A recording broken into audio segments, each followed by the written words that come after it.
Bueno, continuamos aquí en el rumbo de la mañana, 9:46 minutos. Ingeniero Antonio Almonte, amigo, ministro de Energía y Mina de la Nación. Bienvenido al rumbo de la mañana. Bueno, muchas gracias y muy buenos días a todos y todas, como dicen. Es un placer para mí estar aquí, un privilegio. Le agradezco mucho la invitación. Muchísimas gracias por aceptarla. Don Antonio, empecemos con Punta Catalina. Primero, porque nos gustaría saber si efectivamente Punta Catalina sigue produciendo de manera normal y con emisiones mínimas, ya que ese tema estuvo en debate. Y segundo, ¿qué es lo que pasó que han impedido a unos senadores entrar ahí? Bueno, si me permite comentar por lo último, que es el que está... Más reciente, ¿verdad, Antonio? El que está más el candente. que ayer en la tarde vi que llamó mucho la atención. Resulta que fue un hecho que pudo evitarse, que no debió suceder. En primer lugar, ayer, como a esta hora, un poco más temprano, recibo la información de que una comisión del Senado iba para las instalaciones de Punta Catalina. Entonces yo lógicamente llamé al senador Micía de Franjul y le dije que la comunicación que me habían dado desde Punta Catalina es de que no tenían ninguna información de que iba a una visita de una comisión de senadora. Ni por teléfono, ni personal, ni por escrito se le había indicado. Entonces yo le dije, voy a darle tu teléfono al administrador de Punta Catalina, que es el que realmente es responsable de la operación y de todo el emplazamiento, al ingeniero Serafín Canario, para que te llame y se pongan de acuerdo. Y eso hice. Como yo tenía otras cosas, y ese era un asunto de gestión del administrador de Punta Catalina, bueno, le dejé a Canario la solución. Después me informo que cuando el administrador llegó a Punta Catalina, los senadores estaban retirándose o se retiraron de inmediato.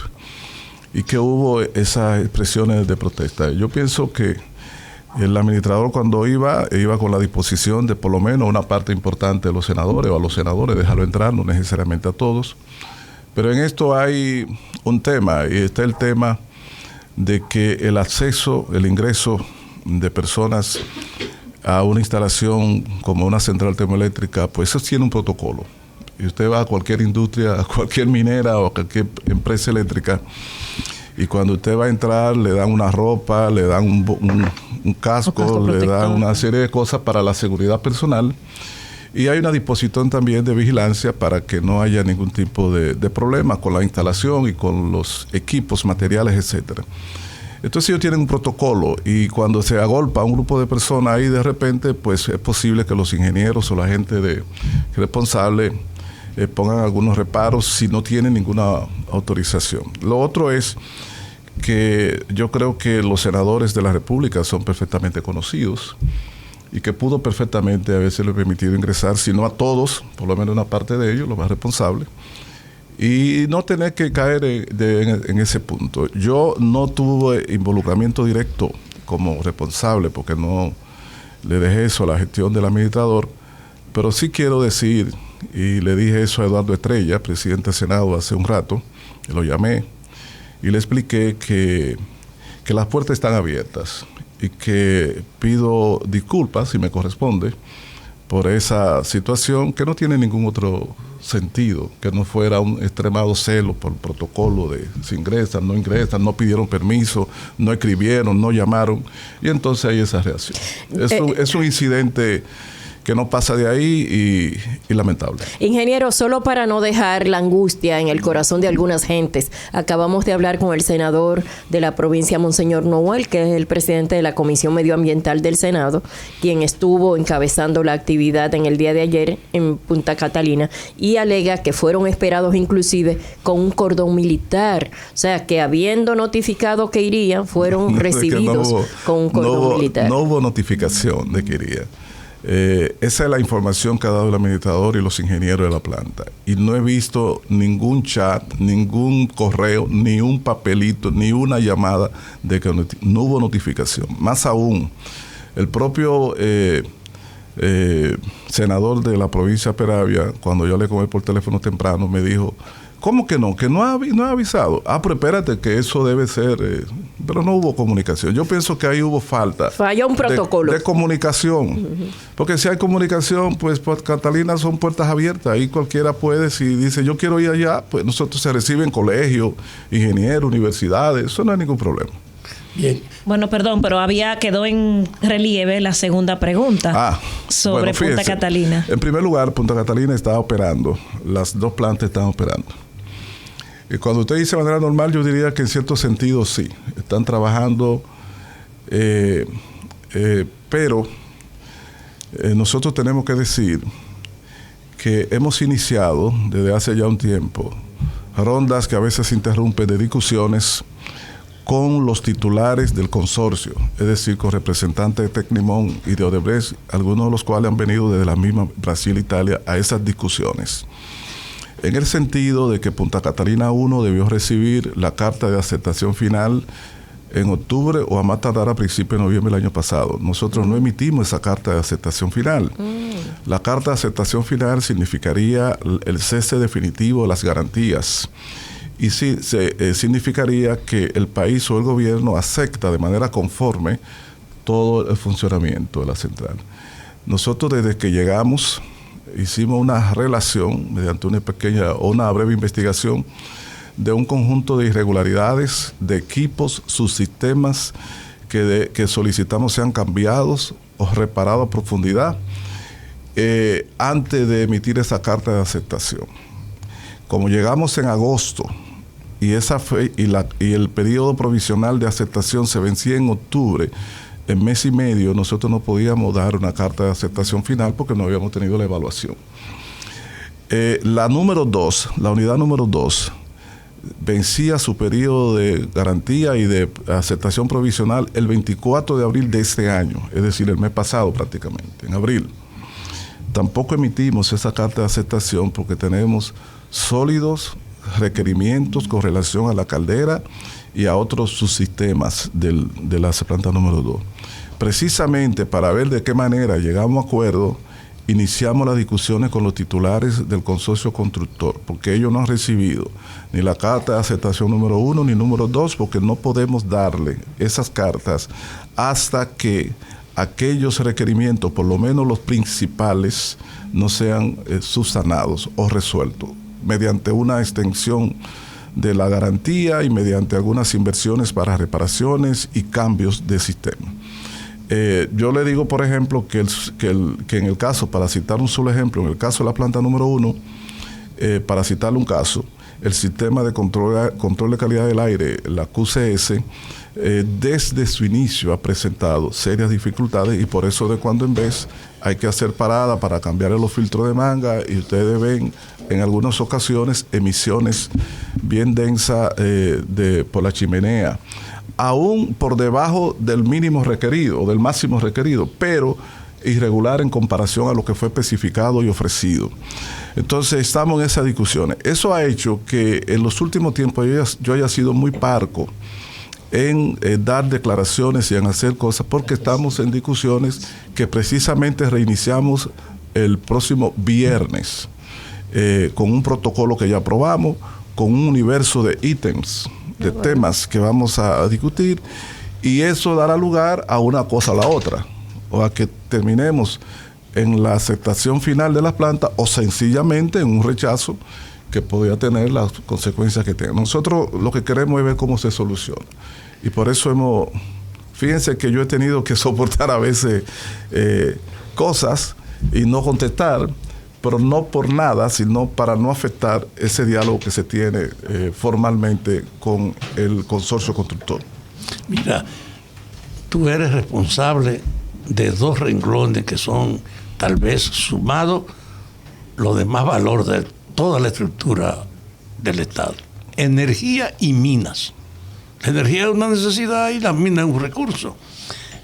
Y ustedes tienen ahora un problema con Punta Catalina que es un objeto de inmensa duda en la población, por todo lo que se ha dicho de ella y por todo lo que pasa. En esa discusión que ustedes van a tener el viernes, ¿qué otros elementos hay que ustedes van a esclarecer ahí, o por información o por necesidad de esclarecimiento? ¿Cuáles son los planteamientos de fondo de ustedes como ministerio para recibir y aceptar a Punta Catalina? Mira, quiero que me permitan decir lo que he acordado sin que haya ningún tipo de problema. Nosotros, por un lado, tenemos el señalamiento de alrededor de 97 temas o ítems que reclamamos. Bastante. Escrito 97. Sí, planteado por escrito y cada uno de ellos con su argumentación. Entregado ya de antemano a ellos. Claro que sí. De carácter operativo y financiero. De toda naturaleza. Más que nada son de carácter técnico, operativo. Y hay algunos que tienen que ver con cumplimientos de otro tipo con relación al contrato, que son unos 20 y pico, que puedan tener implicaciones así mismo financieras. Están temas como el sistema de control de calidad del aire, está el tema de hay algunos aspectos de la turbina, de la planta número 2, está el tema de la caldera y algunos subsistemas asociados, está el tema de la definición definitiva de la capacidad de las calderas, una serie de cosas que se han ventilado en debate a veces en los medios, y nosotros hemos decidido dejar ese debate en los medios y pasar a discutirlo ahí frente a frente con quienes tienen que resolver, y cuando tengamos resultados entonces explicamos. Debo hacer la salvedad de que ellos conocen esos reclamos, pero no quiere decir que lo han aceptado. Okay. Y la discusión es precisamente para ellos ver... están simplemente informados tan de eso. Bueno, uno le hace esos reclamos, esos planteamientos, y ahora en la discusión, en el debate, en estos días, se va a determinar las razones, fundamentos, etcétera, etcétera. Pero será informada la sociedad con eso. También voy a explicar lo siguiente. El año pasado, en diciembre, se publicó en la prensa nacional un llamado a expresión de interés para una auditoría financiera del proceso de construcción de Punta Catalina, determinar los costos totales de Punta Catalina y la idoneidad de su funcionamiento o no durante su primera fase de entrega.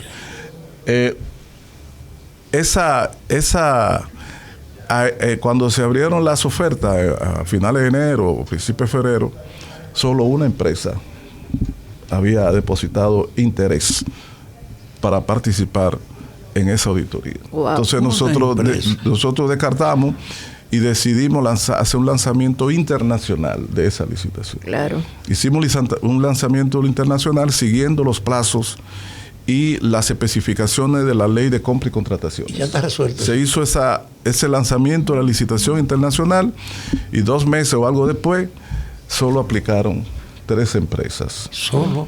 Y de esas 3 empresas, cuando se hizo la evaluación, pues nosotros la declaramos desierta. Wow. Y ahora, justamente ayer, se subieron Estaban muy vinculadas con la empresa. Se subió al portal de nuevo un lanzamiento que esta semana se va a hacer una publicitación a nivel de medios, revistas, etcétera, internacionales, de nuevo, la segunda vez, ya formalmente como licitación, la auditoría financiera del proceso de construcción de Punta Catalina. Okay. Yo he recibido crítica de que no han hecho la auditoría de Punta Catalina, pero yo tengo que decir que lo que yo puedo hacer es llamar a la licitación. Claro. Yo no puedo hacer yo la auditoría. Claro, usted no puede hacer la auditoría. Y la prensa está ahí, la prensa tiene los espacios pagados de la primera vez que lo hicimos en diciembre y la segunda vez que lo hicimos después de este año. Y ahora va a volver otra vez a aparecer mañana, hoy mismo, mañana en la prensa, el llamado a una tercer intento de licitar Punta Catalina, siguiendo la ley de compra y contratación. Ahora, ustedes pueden estar seguros, y yo quiero repetirlo, que mientras yo tenga alguna responsabilidad, yo voy a estar insistiendo por esa auditoría de Punta Catalina. Ahora, yo tengo que hacer que una empresa independiente la haga, pero yo voy a insistir, si tengo que insistir 20 veces, voy a insistir, no porque tenga nada contra nadie, que no lo tengo en personal, sino porque el pueblo dominicano tiene que saber en algún momento de una fuente respetable qué fue lo que pasó ahí, cuánto fue que se invirtió, cuánto costó y cuál es la situación. Sobre todo, si resulta que no pasó nada, pues no pasó nada. Bien, ahora si pasó algo, eso tiene que conocer. Pero para la gente, Punta Catalina es un cuerpo del delito. Ministro, excúsenos, discúlpenos, porque vamos a hacer un corte brevísimo, inevitable, y regresamos con usted. Bueno, estamos de retorno aquí en Rumbo de la Mañana, este conversatorio interesante con el ministro de Energía y Mina, el ingeniero Antonio Almonte. Independientemente del interés que tiene el esclarecimiento del problema del financiamiento y de los gastos operativos, hay un dato de interés público. El cambio para la fuente de la energía, para el gas natural. ¿Qué hay de eso? En Punta Catalina. En Punta Catalina.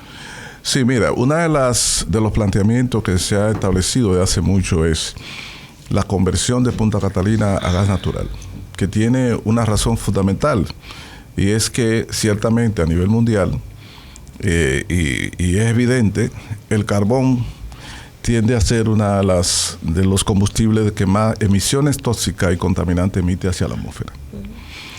Ahora, yo quiero decir respecto a eso dos cosas. Primero, que este gobierno encontró a Punta Catalina de carbón. Este gobierno no hizo a Punta Catalina, no construyó a Punta Catalina, no le pidió a nadie que le hiciera de carbón. Nosotros como gobierno encontramos a Punta Catalina construida, basada en carbón. Y lamentamos mucho que algunos activistas de hoy para la conversión de Punta Catalina a gas natural, incluyendo senadores, no hicieran antes, durante la construcción, allá mismo en el emplazamiento, piquetes para que no terminaran o no la construyera de carbón. Uh-huh. Y ahora le están reclamando al gobierno como si este gobierno fuera el responsable de la construcción de Punta Catalina a carbón. Nosotros encontramos eso. Eso en primer lugar. En segundo lugar, una vez construida, la opción podría ser en algún momento convertir esa caldera y algunos subsistemas en condiciones de que puedan producir con gas natural. Lo cual no hay que rechazarlo estratégicamente hablando. Solo que tiene dos cosas. En primer lugar, nosotros, como explicaba hace unos minutos, todavía tenemos una relación contractual con el consorcio que construyó Punta Catalina. No hemos terminado ese compromiso contractual. Estamos en las discusiones finales. Y en medio de un contrato vigente, usted no puede pedir que tome las plantas sujeto a ese contrato, la desarticule, porque eso sería una violación flagrante del contrato y hacernos pasible de cualquier cosa. Un gobierno no puede actuar así. Lo que teníamos que hacer es tratar de corregir los entuertos y ver cómo esa planta funciona. En segundo lugar, convertir Punta Catalina a carbón implica, entre otras cosas, apagar Punta Catalina. O apaga las dos plantas, o por lo menos una planta y después la otra, pero tiene que apagar Punta Catalina. Claro. Y eso significa sacar 600, 700 megavatios del sistema, de un sistema precario todavía como este dominicano. Y eso es un problema de las implicaciones que tiene. Segundo, implica la construcción de una terminal de gas en la costa sur, cercano a la provincia de Peravia, porque si es a gas natural, tiene que haber el lugar donde se reciba, se almacena y después se distribuye ese gas natural. Y una terminal gasífera del tamaño que se requiere para una central como Punta Catalina, usted no la va a conseguir en menos de 3 años de construcción. Bien. Eso por un lado. Pero por otro lado, tiene que pensar en la construcción de un gasoducto subterráneo que lleve el gas desde esa costa o terminal hacia Punta Catalina. Wow. Entonces, la conversión de Punta Catalina a gas natural es totalmente posible, pero es un proyecto de 4 o 5 años y de inversión de más de $1.000 millones. Si incluimos la terminal gasífera. Significa que no es un discurso, significa que es una decisión de Estado que debe ser tomada posiblemente en el futuro no tan lejano, pero que no se puede plantear a la sociedad como si fuera un abracadabra de que tú no conviertes a Punta Catalina a gas natural porque tú no quieres. Con una varita mágica. Una varita mágica. No, señor. Yo soy el que defiendo que aquí no se produzca más energía con carbón.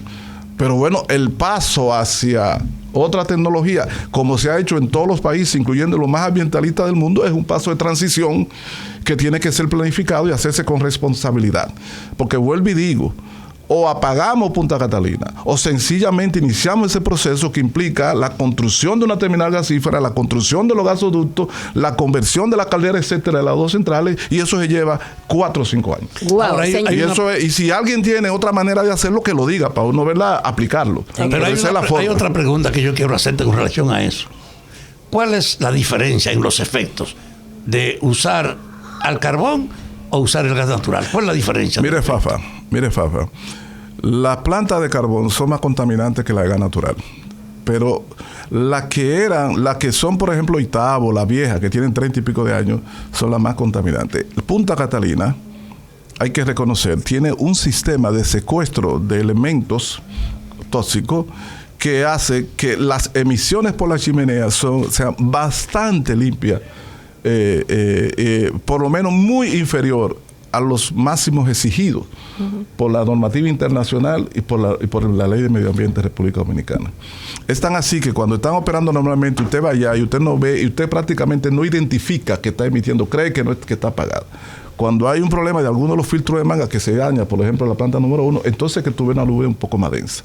Ahora bien, el tema es que a nivel internacional y a nivel mundial se ha identificado que es posible producir energía eléctrica sin emitir ni siquiera esos niveles ínfimos. Y nosotros y la humanidad deben encaminarse, y yo estoy de acuerdo que lo encaminemos a utilizar la fuente de electricidad menos contaminante posible. Que las gas naturales. Exacto. Y no. Las menos contaminantes son las renovables. Claro. La eólica. La solar. La que utiliza, la que utilizaría hidrógeno si tuviera todavía masificado. Y la más barata. Entonces, ahora, la República Dominicana hoy día tiene apenas un 7% menos de energía efectiva producida con renovables solar. Para tú sustituir el 40% de la energía que demanda el país con solar y eólica, tendría que hacer una inversión de miles de megavatios durante muchos años. Y mucho dinero también. Entonces, la transformación de nuestro sistema eléctrico, que no afecte el desarrollo de la dinámica económica y de la sociedad, la economía, tiene que hacerse como se ha hecho en toda parte del mundo. Se establecen metas, un periodo de transición, se van tomando medidas. Aquí, por ejemplo, ¿por qué nosotros lanzamos la licitación a Gas Natural del Manzanillo? Precisamente para, dentro de la disponibilidad tecnológica que tenemos a mano, utilizar la menos contaminante. Ya nosotros nos hemos olvidado del fuel oil, derivado de petróleo, para producir electricidad. Y bueno, el gobierno de Danilo Medina y el PLD construyó Punta Catalina, la tenemos ahí, ¿qué vamos a hacer? Pero no podemos aspirar a construir más carbón. Como no tenemos energía nuclear ni tenemos otras minas y todavía estamos bastante incipiente en renovable, el menos contaminante de la tecnología disponible es el gas natural. Pero yo qué quiero decir, y termino. El BID y el Banco Mundial ya no financian proyectos de gas natural. ¿Por qué? Porque quieren transferir todos los sistemas energéticos a renovables. Pero nosotros todavía no estamos en eso. Tenemos que hacer un mix, una combinación de la tecnología menos contaminante que permita abastecimiento masivo de energía, que es el gas natural, aprovechar el agua y seguir impulsando las renovables. Eso nos va a llevar un tiempo. La eliminación del carbón, yo creo que sí, que a mediano plazo aquí también tendría que hacerse. Pero también, como una sociedad madura que aspira a seguir madurando, debe de plantearse las cosas como son. Cambiar Punta Catalina, 700 megavatios a gas natural, no es un abracadabra. Ahora es un proyecto. Tú estás organizando, por mi última pregunta, la justificación de la reelección, que esto no se puede hacer en 4 años. Oye. Pero Fafa. Yo que contaba que Fafa era mi aliado. Señores. Pero Fafa, no me tire eso hacia boquejar. Esto no es la voz del PRM, esto es el rumbo de la mañana. Señores. Y yo vengo a hablar como vocero del PRM. Claro. Y en el rumbo de la mañana estamos conversando con el ingeniero Antonio Almonte, ministro de Energía y Minas de la República Dominicana. 2 ámbitos bastante interesantes y en torno a los cuales, ingeniero, yo quisiera hacerle una pregunta en ambos casos. Respecto a energía, que conversemos un poquito del pacto eléctrico que fue suscrito ya y asumido en febrero pasado. Eso es en el ámbito de energía. Y por la parte de mina, tener que ser sincera y decirle que diariamente recibimos cuestionamientos y dudas que le imputan a usted ser muy indulgente con el capital extranjero que quiere hacer inversiones en minas, desconociendo el aspecto de medio ambiente y recursos naturales. De ambos casos me gustaría escuchar su opinión. Bueno, muchas gracias. Debo decirle, en el caso del pacto eléctrico, que el pacto eléctrico efectivamente se firmó y contiene aspectos de importancia en lo que se refiere al impacto que pueda tener en la modificación o reforma en el sector eléctrico. El pacto eléctrico no es tan revolucionario como alguna gente cree. Y no lo es porque es un pacto que trata de sintetizar o concertar muchas opiniones de muchos sectores que tienen visiones muy diferentes sobre el sector eléctrico. Y eso hace que siempre lo que resulte esté bastante mediatizado. Nosotros, como signatario del Pacto Eléctrico, hemos tratado, tenemos un equipo que trabaja en la revisión de aquellos compromisos que nos corresponden cumplir después de firmado el pacto. En algunos casos estamos todavía en retraso, pero hay otros que hemos ido avanzando. Por ejemplo, la decisión de nosotros hacer lo que estamos haciendo en la CDE tiene que ver con el espíritu de la reforma a nivel institucional del sector eléctrico desde el punto de vista de la gestión del Estado. Reducir redundancias y ambigüedades o conflictos, instituciones que son redundantes. Por ejemplo, si usted tiene un Ministerio de Energía y Minas creado por ley, es redundante la Comisión Nacional de Energía. Si usted tiene al Ministerio de Energía y Minas definido por la Ley 113 y 142.13 como la autoridad máxima rectora del sector energético del país, y a quien debe traspasársele funciones y atribuciones que tenía la vieja CDE, entonces es redundante la permanencia de la CDE. Si la ley 125.01 establece en su artículo 110 que son las distribuidoras las llamadas a hacer licitaciones para firmar contratos, es un absurdo que la CDE estuviera haciendo como lo hizo, firmando contratos con generadores convencionales para después firmar con distribuidores, cuando es la distribuidora que deben directamente firmar esos contratos. Entonces, lo que nosotros estamos haciendo, hemos iniciado el proceso, es de hacer algunos cambios institucionales a nivel del sector eléctrico. Y sobre el tema de la CDE, quiero que me permitan aclarar lo siguiente, que vi un titular por ahí hoy, que bueno, el titular dice una cosa, pero el contenido es más claro. Okay.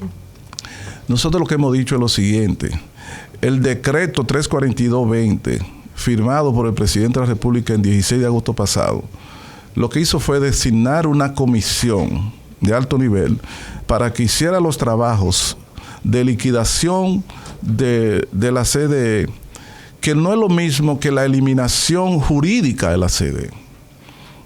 Me explico. La CDE debe desaparecer mediante una ley, no por decreto. Claro. Y en la rueda de prensa que hicimos hace un par de semanas en el Palacio Nacional, en ese documento público hay un párrafo que establece que se someterá en este proceso un proyecto de ley que tenemos borrador ya hecho al Congreso para que y ese proyecto incluye la derogación del artículo 138 de la ley 125.01 de electricidad para eliminar aquel artículo que le da sustento a la CDE. Solo cuando el Congreso apruebe esa ley, el día que lo apruebe, cuando lo apruebe, quedaría por ley eliminada la CDE. Eliminada, desaparece. Ahora, no podemos poner la carreta delante de los bueyes. Antes de que se apruebe la ley, usted tiene que decidir qué va a hacer con los activos, con los contratos que tiene, con las propiedades que tiene, con los recursos humanos que tiene. Entonces, ese proceso de disponer los traspasos que correspondan, de los contratos, de los activos, pagar deuda, etcétera, ese proceso es el proceso de liquidación de todos los activos y todos sus compromisos. La desaparición de la CDE como tal será por ley. De manera que no veo por qué alguna gente ha hecho confusión con eso. No lo entienden. No lo entienden, pero eso nosotros queremos decirlo. Es por ley que será, y lo que hemos hecho ahora es, antes de que la ley apruebe su desaparición, decidir qué se va a hacer con lo que tiene. Ir definiendo para que no nos cojan asando batatas, como con dice relación la gente. a lo que usted dice, minería, le voy a decir dos cosas. Yo lo que trato, y este gobierno lo que trata, es de colocarse en una posición responsable con relación al asunto minero. Y no tenemos ningún tipo de problema en decir que respaldamos, estamos de acuerdo con que se explote, se aprovechen las riquezas de minería que hay en el subsuelo y en el flor de piel de la tierra dominicana, siempre y cuando eso se haga de acuerdo a lo que establece la ley y de acuerdo a lo que indique los estudios serios de impacto ambiental evaluados por el Ministerio de Medio Ambiente. No respaldamos ni respaldaremos ningún proyecto minero que implique un atentado grave al ecosistema del entorno, ni tampoco un impacto desestructurante de las comunidades aledañas a ese sector. Es decir, la desarticulación de comunidades sociales. Ahora, eso no significa una oposición a que se explote. ¿Por qué? Porque es lo que se hace en el mundo entero. Y porque además tiene muchas implicaciones desde el punto de vista económico, sociales, laborales, etcétera.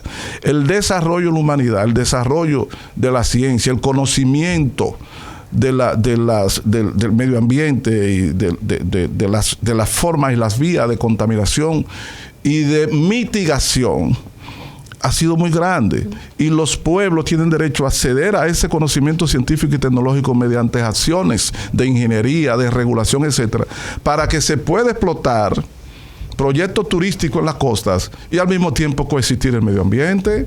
O sea, y que para que se pueda explotar mina de oro y al mismo tiempo sostener el bien. Lo otro es el radicalismo de un lado de otro. El radicalismo de la minería irresponsable, depredadora, que considera que lo otro no es nada. Y el radicalismo de quienes dicen ninguna mina. Nosotros no estamos en ninguno de los dos lados. Y aquel que quiere acusarnos de una cosa, que lo haga, pero nadie puede decir que nosotros irresponsablemente estamos respaldando el capital extranjero frente a lo que es la vida, el agua y los derechos del pueblo dominicano. Ahora, como ministro y como dominicano, le puedo decir que sí, que nosotros respaldamos la actividad minera, pero una actividad minera responsable, que cumpla con la ley y que respete las condiciones ambientales. Ahora, ¿cómo usted determina el respeto a las condiciones ambientales? Subjetivamente, porque me parece, porque dicen, no mediante estudios de impacto ambiental. ¿Se han hecho? Para que no se nos queden. Sobre esa vía.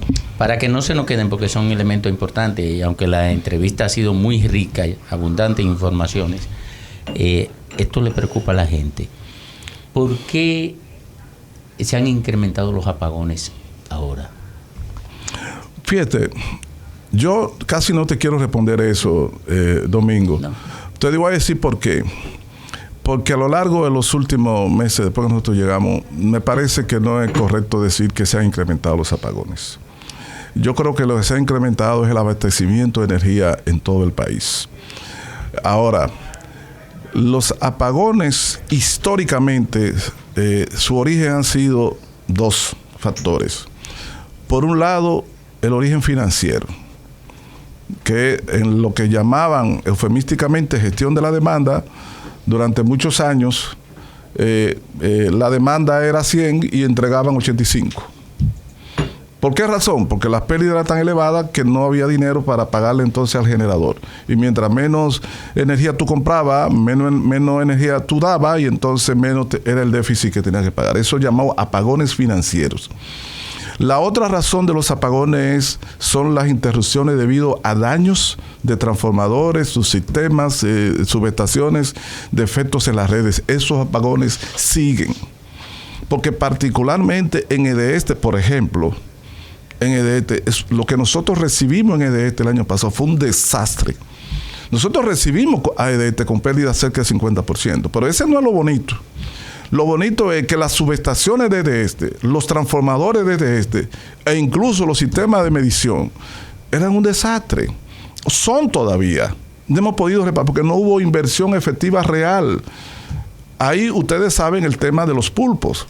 Ahí hubo un abandono durante 8 años sistemático del cuidado y reemplazamiento de las infraestructuras de EDESTE. Cero mantenimiento. Digo más todavía. En EDESTE, según informes que hemos recibido, que estamos confirmándolo con el CIUBEN, casi el 50% de la gente conectada y que consume no aparece en la base de clientes de EDESTE para emitir la factura de cobro. Y por eso no hay manera de reducir las pérdidas. Y eso se incubó no durante 3 meses, eso se incubó durante años de abandono total por razones que estamos investigando. Entonces, en esas condiciones, tú vas a Santo Domingo Norte y la pérdida en Santo Domingo Norte son casi el 60%, son más del 60%. Entonces, que pertenece a EDESTE. Claro. Entonces, yo te quiero decir con eso que revertir esa situación implica mucha inversión y también un cambio en la estrategia de gestión, que es lo que estamos involucrados, y para eso estamos tomando decisiones. Y ustedes verán más decisiones en los próximos días, porque nosotros vamos a echar el pleito con relación a revertir la situación de las distribuidoras. Ahora, las pérdidas se mantienen altas, porque si tú tienes circuito abierto en cuanto a pérdida y le das más energía se pierde. Y nosotros, a lo mejor criticable, no hemos querido reducir el nivel de abastecimiento de energía, es decir, de satisfacción de la demanda. Y alguna gente ha dicho, no, eso no tiene una cosa que ver con la otra. A nivel nacional posiblemente no. Pero si tú tienes circuitos en donde tú tienes que hay una gran cantidad que no tienen ni medidores y sistemas que tienen maniobras fraudulentas, y tú ahí viertes mucha energía se pierde. Si viertes menos energía, menos se pierde. Entonces no es así a nivel global del sistema, pero hay circuitos y hay regiones y municipios en donde sí lo es, y es ese caso. Correcto. Ingeniero, ¿cuál es el índice de recuperación de efectivo global de las distribuidoras ahora mismo? ¿Por dónde anda? Sí, tú me has hecho una pregunta que no te puedo dar un número así preciso. Pero no te puedo dar un número preciso, pero yo sí sé que hay, que no es lo mismo, pero hay un nivel de pérdida de 30 y pico % a nivel global, pero cuando usted va de norte y de sur, que son distribuidoras encontradas en mejores condiciones y en mejores condiciones, y se ha reducido la pérdida y andan muy cerca del 20%, y nosotros decimos que antes de que finalice este año, de norte y de sur deben estar en 20 o por debajo del 20%. El gran reto del sector eléctrico, que la gente dice la distribuidora, es y nosotros estamos tomando medidas para hacer un trabajo especial con relación a reducción de costos, reducción de gasto personal, reducción de pérdida y aumento de la cobranza. Seguimos levantando el mismo discurso porque ese es un compromiso que tenemos y no vamos a renunciar. Ha sido difícil, está siendo difícil, pero estamos enfrascados en eso. ¿Cuál fue la pérdida consolidada, el déficit consolidado de el sector el año pasado? Mira, el año pasado, a nivel de la empresa distribuidora, el déficit fue de 800 millones de dólares y pico de millones de dólares. Muy bien. Ingeniero, gracias. Mire, muy amable. Usted nos contestó todas las preguntas de manera muy amplia, muy ilustrativa. Y yo creo que eso le permite a los oyentes de este rumbo de la mañana tener una idea clara de por dónde andamos en el sector eléctrico. No contestó solo las que se nos quedaron en el tintero por un asunto de tiempo. Yo le voy a agradecer que la mantengan en el tintero, así se justifica una próxima invitación. Sí, gracias. Muy amable de su parte. Muy amable. Gracias a ustedes.